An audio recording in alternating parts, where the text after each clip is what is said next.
بسم اللہ الرحمن الرحیم۔ آج ہم اقبال کی نظم فنون لطیفہ کا درس دیں گے۔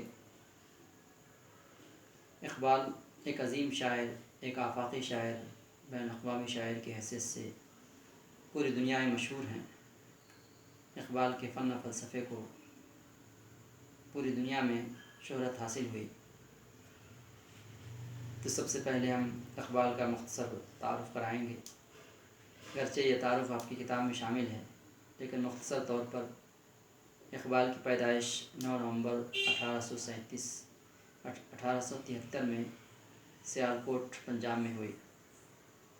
ان کی وفات 20 اپریل 1938 بمقام لاہور ہوئی۔ ان کی قبر بادشاہی مسجد لاہور میں ہے۔ اقبال کی تعلیم سیالکوٹ میں میٹرک اور انٹر کی ہوئی۔ لاہور میں انہوں نے BA عربی اور فارسی میں کیا، پھر MA فلسفہ میں کیا۔ اس کے بعد پھر وہ اعلیٰ تعلیم کے لیے یورپ گئے۔ جرمنی میں میونخ یونیورسٹی فلسفے میں PhD کی ڈگری حاصل کی اور لندن میں بیرسٹری کی تعلیم حاصل کی۔ اس طرح بہت ساری ڈگریاں لے کر اقبال 1905 میں وطن واپس آئے۔ اقبال کی تدریس اقبال نے اورینٹل کالج لاہور میں تاریخ، فلسفہ اور سیاسیات کے لیکچرر کی حیثیت سے کچھ دن خدمات انجام دی۔ پھر گورنمنٹ کالج لاہور میں فلسفہ اور انگریزی کے پروفیسر مقرر ہوئے۔ اسی طرح لندن میں عارضی طور پر پروفیسر آرلنڈ کی غیر موجودگی میں لندن یونیورسٹی میں عربی کی تدریس سے وابستہ ہوئے۔ جب آپ کو معلوم ہوا کہ پروفیسر آرلنڈ آپ کے بہت اہم استاد تھے، جن کو انہوں نے ہمیشہ یاد رکھا، اور انہی کی دعوت پر وہ لندن گئے۔ اسی طرح اقبال کامرس کالج لندن میں پروفیسر کی حیثیت سے بھی کچھ دنوں عارضی طور پر خدمات انجام دی۔ اقبال کی شخصیت جو ہے کہ اقبال پوری دنیا میں شاعر مشرق، فلسفی شاعر، پیامبر شاعر، مفکر شاعر اور آفاقی شاعر کی حیثیت سے جانے جاتے ہیں۔ اقبال کی شاعری عام شاعری سے بالکل ہٹ کر ہے۔ انہوں نے فلسفے کو اپنے فن میں اس طرح سمو دیا اور کہ ان کی شاعری تمام شاعروں سے ممتاز ہے۔ اس لیے اقبال ایک پیامبر شاعر کی حیثیت سے مشہور ہیں۔ وہ اپنے پیغام حق و صداقت کو پوری دنیا کے سامنے پیش کرتے ہیں۔ ان کی ہمدردی پوری انسانیت سے ہے۔ وہ دنیا سے ظلم و ستم اور استحصال کا خاتمہ کر کے صالح انقلاب کے علمبردار ہیں۔ وہ فکر و نظر اور تعلیم و تربیت کے میدان میں بنیادی اصلاح کے حامی ہیں۔ اس کے لیے انہوں نے نوجوانوں، اساتذہ، طلباء اور اہل فکر و نظر کو اپنی شاعری کا موضوع بنایا ہے۔ چنانچہ نوجوانوں کے بارے میں انہوں نے جو اشعار کہے ہیں: جوانوں کو میری آہ سحر دے، تو ان شاہین بچوں کو بال و پر دے، خدایا آرزو میری یہی ہے، میرا نور بصیرت عام کر دے، جوانوں کو سوز جگر بخش دے، میرا عشق میری نظر بخش دے۔ تو اب ہم آئیے نظم پر۔ نظم کا عنوان ہے فنون لطیفہ۔ پہلے ہم نظم کی خواندگی کرتے ہیں۔ اے اہل نظر ذوق نظر خوب ہے، لیکن جو شے کی حقیقت کو نہ دیکھے وہ نظر کیا، مقصود ہنر سوز حیات ابدی ہے، یہ ایک نفس یا دو نفس مثل شرر کیا، جس سے دل دریا متلاطم نہیں ہوتا، اے قطرہ نیسا وہ صدف کیا وہ گوہر کیا، شاعر کی نوا ہو کہ مغنی کا نفس ہو، شاعر کی نوا ہو کہ مغنی کا نفس ہو، جس سے چمن افسردہ ہو وہ باد سحر کیا، بے معجزہ دنیا میں ابھرتی نہیں قومیں، جو ضرب کلمی نہیں رکھتا وہ ہنر کیا۔ اس سے پہلے ہم حل لغت کریں گے کیونکہ اقبال ایک عظیم شاعر کے ہونے کی حیثیت سے وہ زبان و بیان پر بہت بڑی قدرت تھی، اور انہوں نے بڑی گہرائی کے ساتھ زبان کا بھی مطالعہ کیا، چونکہ عربی اور فارسی کے بھی زبان کے استاد رہے، انہوں نے اعلیٰ اور فصیح زبان استعمال کی ہے۔ یہ فنون فن کی جمع ہے۔ فن کے کئی معنی ہیں، ہنر کے، صنعت، گر، ڈھنگ، طرز۔ اسی طرح فن کے معنی دانش اور رائے کے بھی ہیں، فن کے معنی مکر و فریب کے بھی آتے۔ تو فن کی جمع فنون ہے، جس کے معنی ہنر کے، ڈھنگ کے، طرز وغیرہ کے ہیں۔ اور لطیفہ کے معنی اچھی چیز، نیکی، چٹکلا، دلچسپ بات، شگوفہ، انوکھا، عجیب وغیرہ اس کے معنی ہیں۔ تو فنون لطیفہ کے معنی ہو گئے کہ فنون لطیفہ ایک مستقل گویا کہ جو انسان اپنے فن کو پیش کرتا ہے، اپنے فن کا اظہار جس انداز میں کرتا ہے، لطیف لطافت سے، اس کو فنون لطیفہ کہتے ہیں۔ اس میں شاعری بھی ہے، مصوری بھی ہے، اور دوسری چیزیں ہیں۔ تو یہاں شاعر گویا کہ علم اور ادب سے گویا کہ بحث کر رہا ہے، اور اس بارے میں اظہار خیال کر رہا ہے، فنون لطیفہ۔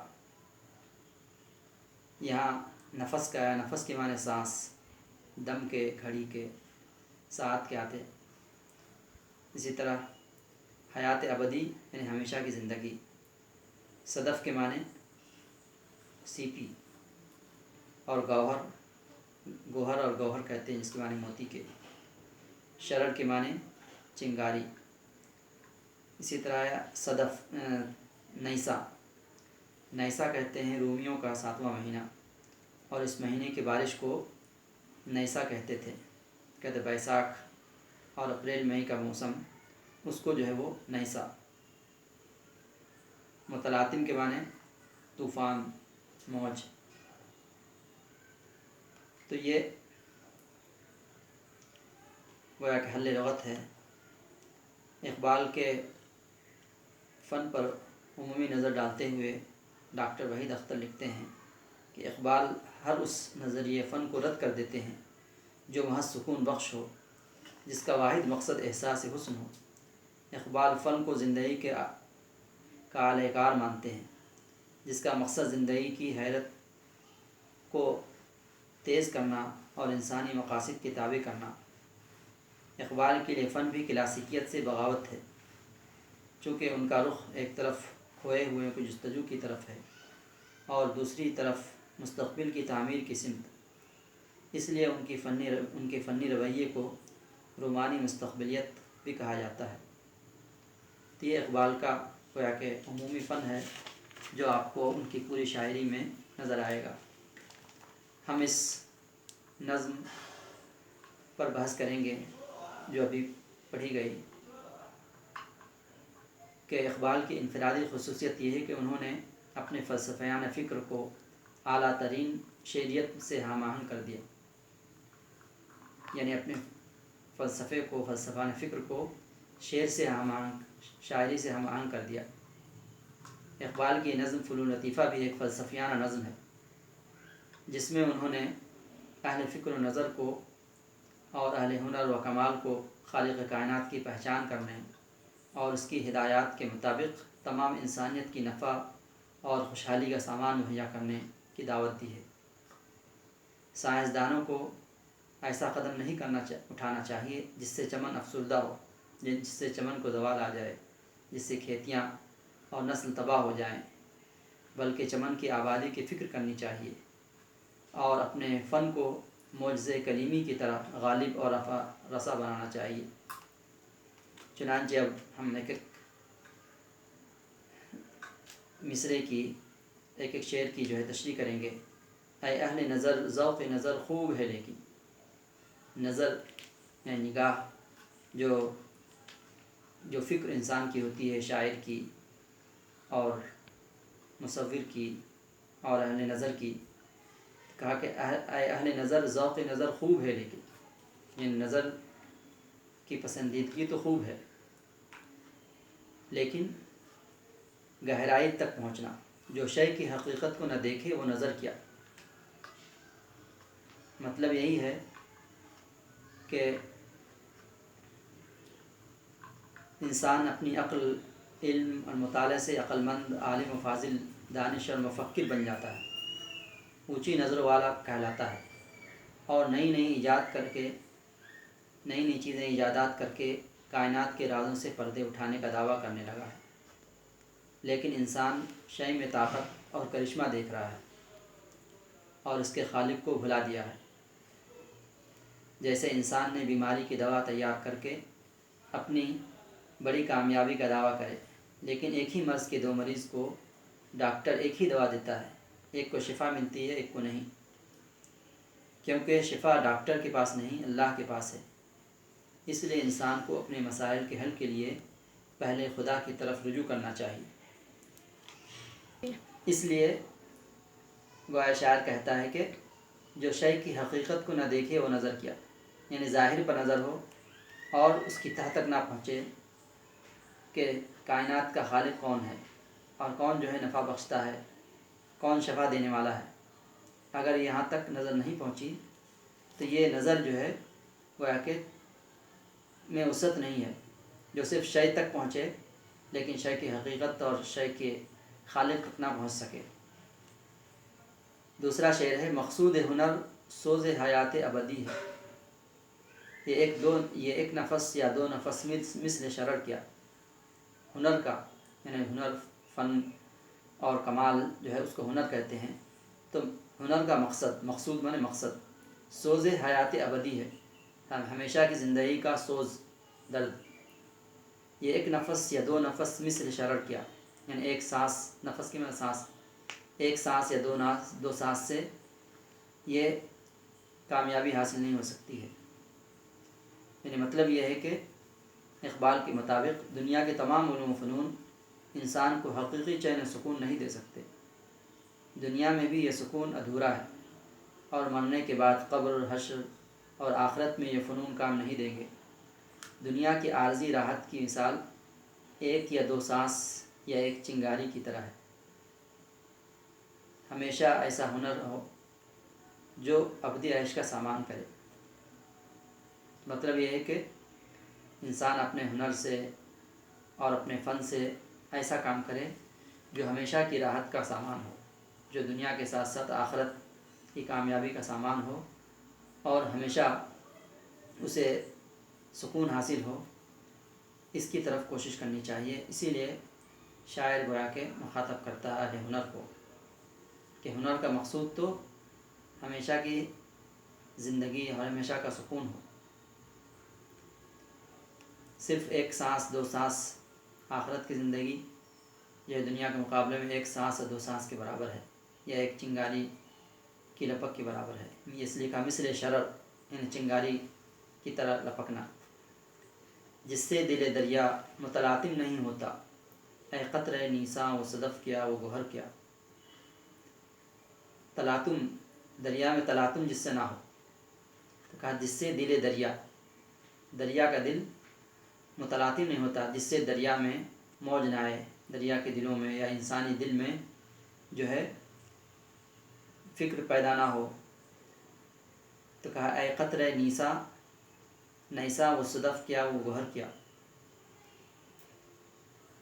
جیسا کہ دریا پر ایک پتھر مارا جائے تو جو وزنی ہوگا وہ اس کے اندر جو ہے حرکت پیدا کرے گا، لیکن اگر کوئی پتہ گرا تو اس سے کوئی حرکت نہیں پیدا ہوگی۔ تو اسی طرح شاعر جو ہے اس تیسرے شعر میں کہتا ہے کہ دل کو جو ہے دریا کی طرح قرار دیا ہے۔ دریا میں طوفان کے لیے بڑی طاقت کی ضرورت ہو، صدف اور موتی دریا ہی میں کوئی ہلچل پیدا نہیں کرتا۔ اسی طرح انسان کے دل میں نیکی کے چھوٹے موٹے جذبات کافی نہیں، اس کے لیے ایسی بڑی نیکی کی ضرورت ہے جو انسان کے دلوں کو جھنجھوڑ کر رکھ دے اور اس میں انقلابی تبدیلی لائے، اور وہ خود اپنے اندر، اپنے گھر، سماج اور دنیا میں بڑی تبدیلی کے لیے تیار ہو جائے۔ تو یہ مطلب ہے کہ ایسا شاعری سے، اپنے فن سے ایسا انقلاب پیدا کیا جائے جس سے جو ہے بیداری ہو اور سوئی ہوئی قومیں بیدار ہو جائیں اور ان کے اندر طوفان پیدا ہو جائے۔ شاید اسی لیے ایک شعر میں کہا ہے اقبال نے، خدا تجھے کسی طوفان سے آشنا کر دے کہ تیرے بحر کی موجوں میں اضطراب نہیں، تجھے کتاب سے فرصت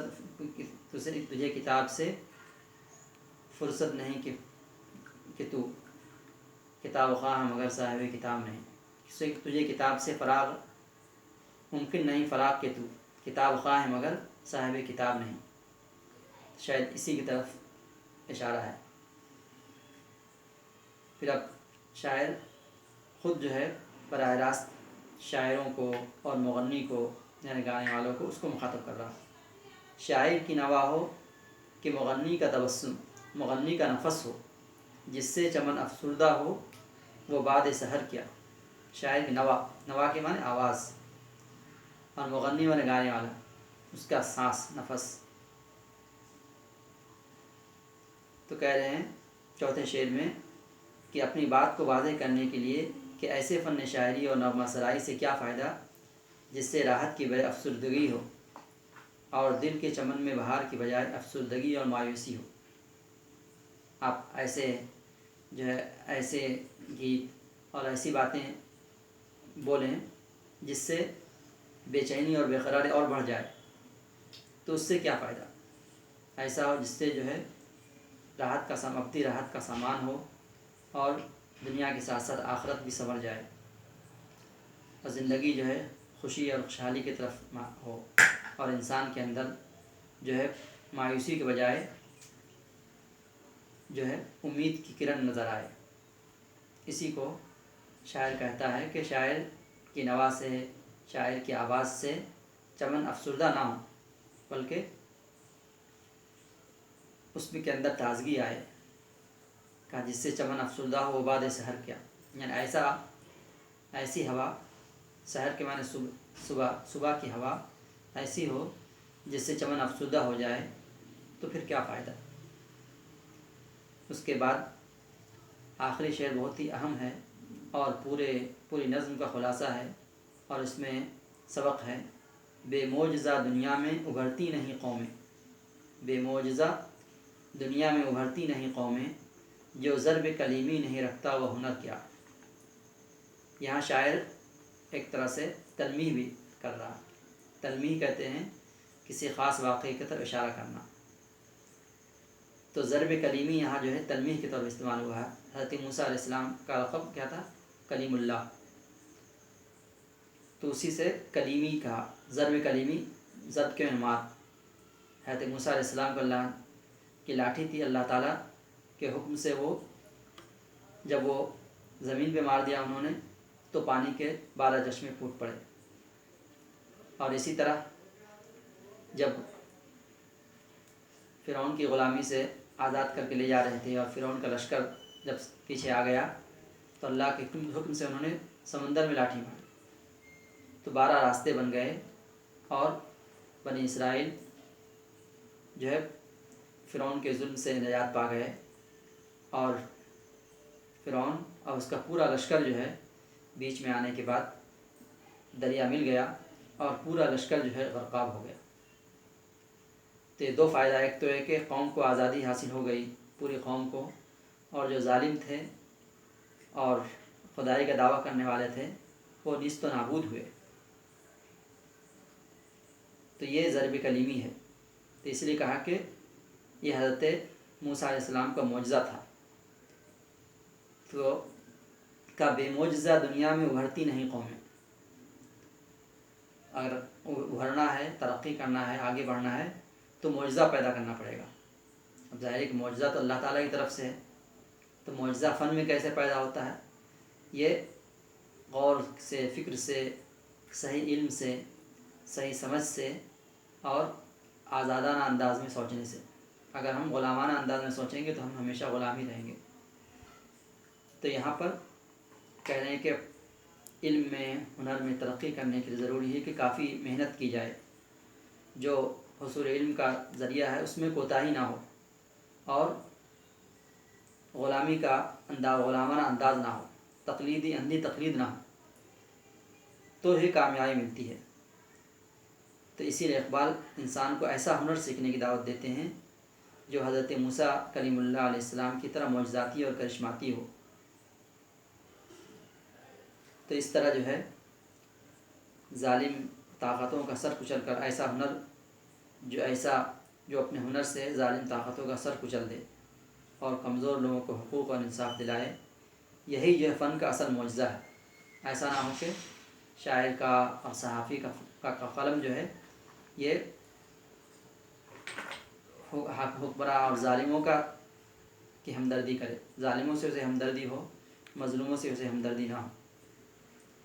اس طرح گویا کہ مرکزی خیال اگر دیکھا جائے تو اقبال جو ہے اپنے علم و ہنر سے حرکت اور عمل کا پیغام دے رہے ہیں اور ترقی کی اس معراج پر دیکھنا چاہتے ہیں جہاں انسان کے فن اور ہنر سے معجزے ظاہر ہونے لگے، یعنی اس کی اپنے فن کو، اپنے ہنر کو اور اپنی صلاحیت کو اتنی ترقی دے کہ اس کے فن سے معجزے ظاہر ہوں، فن جو ہے شاہکار بن جائے۔ آج ہم تاج محل کو دیکھتے ہیں تو اشش کرتے ہیں اور بھی عمارتیں ہیں، تو گویا کہ یہ بھی فن کا معجزہ ہے کہ جس کی افادت آج بھی ہے کہ لاکھوں لوگ آج بھی آتے ہیں اور جو ہے وہ اسے دیکھتے ہیں اور جو ہے مستقل آج بھی جو ہے ترقی کا اور دولت کا ذریعہ ہے، تو صرف مادی نہیں بلکہ روحانی اعتبار سے بھی۔ اسی لیے انسان شے کی حقیقت کے ساتھ اللہ کی قدرت اور اس کی حکمت اور مرضی کو بھی سمجھنے کے لائق ہو اور مادی ترقی کے ساتھ روحانی ترقی بھی کرے اور اپنے علم و ہنر سے تخریب کے بجائے تعمیر کی طرف مائل ہو اور باطل اور سرکش قوتوں کو شکست دے کر حق اور انصاف کا علمبردار بنے۔ اسی طرح آپ اگر اقبال کے فن کو مزید سمجھنا چاہتے ہیں تو دوسرے اشعار کو بھی سمجھنا ہوگا۔ یہ ایک نمونہ ہے فنون اللطیفہ، لیکن اقبال کا پورا کلام جو ہے فنون لطیفہ سے عبارت ہے اور انہوں نے ایک نئے انداز سے، نئے فکر سے لوگوں کو آشنا کیا۔ تو خاص طور پر اقبال کی نظم، دوسرے جو نظمیں ہیں جیسے کہ اقبال کی نظم مرصد قرطبہ ہے، مثنوی ذوق و شوق ہے، علم و عشق، شعاع امید اور نگاہ شوق وغیرہ ایسی نظمیں ہیں جن کا ہم مطالعہ کریں تو ہم اقبال کے فن کو سمجھ سکتے ہیں۔ یہ درس میں ایک دو نظم رکھی جاتی ہے بطور نمونہ کے تاکہ ہمیں ترغیب ہو اور ہم جو ہے صاحب فن اور صاحب علم کی جو ہے فکر کو ان کے وسیع مطالعے کے ذریعے سے ہم سمجھنے کی کوشش کریں۔ اس کے لیے ہمیں کلیات اقبال کا اور اقبال سے متعلق جو کتابیں ہیں، بے شمار کتابیں ہیں، دو شاعر ہیں جن پر زیادہ جو ہے لکھا گیا، زیادہ جو ہے کتابیں میں آپ کو ملیں گی۔ ایک تو غالب ہیں جن کا کلام ذرا مشکل پسند ہے، اس بنا پر بھی غالب کے کلام کے شرحیں ہیں اور ان پر کتابیں تقریباً جو ہے 1500 کتابیں جو تحقیقی کتابیں اب تک چھپی ہیں، اور اسی طرح اقبال پر تقریباً 1200 کتابیں ہیں جو اہم کتابیں، عام کتابیں نہیں بلکہ جو تحقیقی کتابیں ہیں۔ تو اقبال کو سمجھنے کے لیے ہمیں جو ہے اقبال کے کلام کا مطالعہ اور اقبال کے فن کا مطالعہ اور فن سے متعلق اقبال کے نظام فن ہے پروفیسر گوپی چند نارنگ اور اس طرح دوسرے محققین کی کتاب کا ہمیں مطالعہ کرنا چاہیے۔ جتنا ہم اقبال کی نظموں کا مطالعہ کریں گے، اقبال کے فن کا مطالعہ کریں گے، ہمیں زندگی میں ایک حرارت اور ایک شوق، ایک ذوق اور ایک جوش اور ولولہ اور زندگی کا مقصد ہمیں سمجھ میں آئے گا۔ اللہ تعالی ہمیں اس کی توفیق عطا فرمائے۔ بس